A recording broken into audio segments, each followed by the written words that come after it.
But again, this newest information, this reporting from CNN now saying 4 dead, approximately 30 injured.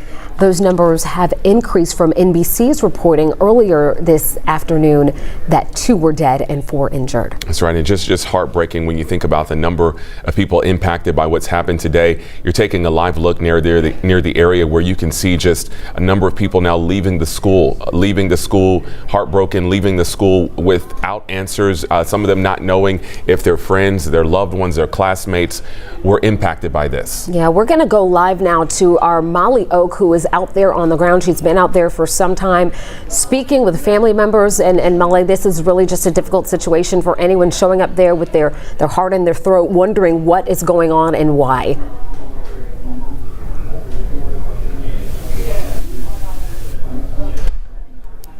First time that I checked in with you all, that the only thing that rivals the amount of law enforcement here on scene is just the amount of loved ones that are trying to get there. I want to step aside so you can see a helicopter air evacuation life team, it looks like it says on the side, is lifting off here from the scene again as we work to figure out more details of all that's happening here. The GBI has told us that this is not only a local investigation but also federal and state investigation. I want to go back to what I was saying earlier though, just the amount of parents we've seen. We've had people, neighbors, friends of family members tell us that they parked their car, had to walk 2 miles, 3 miles just to get to the school, just to try to lay some eyes on their loved ones, to know that they're okay. I mean, just off camera, I can't tell you the amount of hugs I've shared with people when they've told me that they found out that their child is okay, that their grandchild is okay, that their neighbor's child is okay. So when you talk about the impact that this type of event has on not only a school but also just the community, we've seen neighbors stepping in because they may be 30 minutes closer than a parent to come and rush over here just to make sure that their friend's child is okay. And again, when we talk about the kids, they are on the football field right now. That's what parents are telling me, that the kids were moved over to the football field for safety and also just to be spoken to.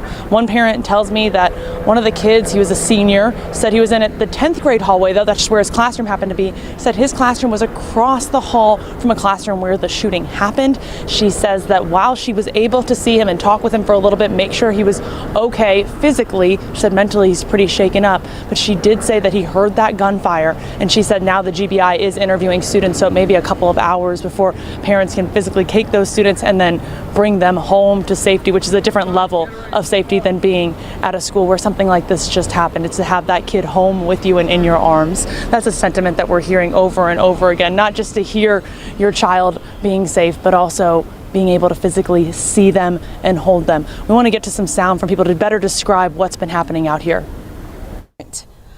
Because his 12th grade class is on a 10th grade hall, he can't be released until GBI interviews everyone. Tell me why that is.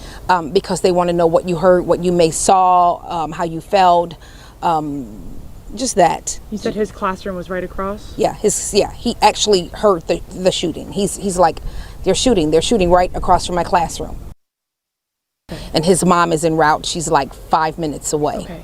So I just wanted to put eyes on him to see that he was okay, and he knows that he's safe, and God got him. I can't imagine what she's going through trying to get here in traffic to put eyes on her son.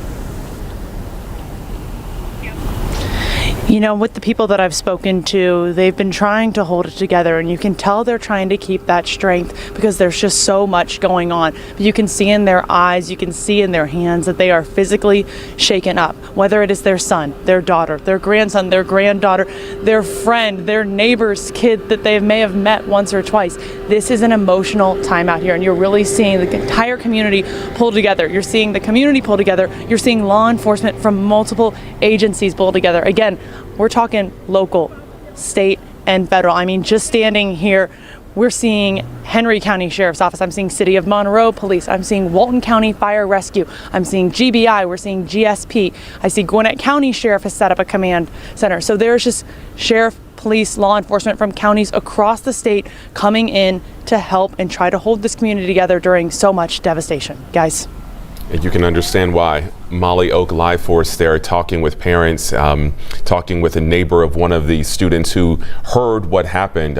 She mentioned in the 10th grade hallway, that student among many right now who are still at the school being interviewed by the GBI, asking what they heard, what they saw. You can see from this shot from earlier, just the sheer number of students. I believe the school is home to some 1,900 students. Many of them have now gone home with their parents or been allowed to leave. Others, again, staying behind as this investigation we know is still very much fluid and active. And these are the stories that we're starting to hear now. Earlier in the day, I was watching our coverage from home, and I heard another loved one that Molly spoke with saying that one student was near the principal, and the principal just told them to run and don't look back. That is something that is unimaginable to hear, that your student had to be told, that your student heard gunshots across the hall. And we know right now that, as you would imagine, so many family and friends are working to get to that school. Molly telling us just now that people are walking for miles to make it to the school, to reach their young students here at this high school. And that is something that will continue on through the evening as law enforcement and school officials are working to reunite family members. We see a lot of people trying to stand in the gap here for other family members, grandparents, friends, neighbors, just trying to locate and track students for other parents who are still in process of trying to get out there. And so even in the midst of this, we do see so many aspects of the community coming together, along with so many various municipalities and law enforcement agencies coming together to try and help aid in the response to this shooting.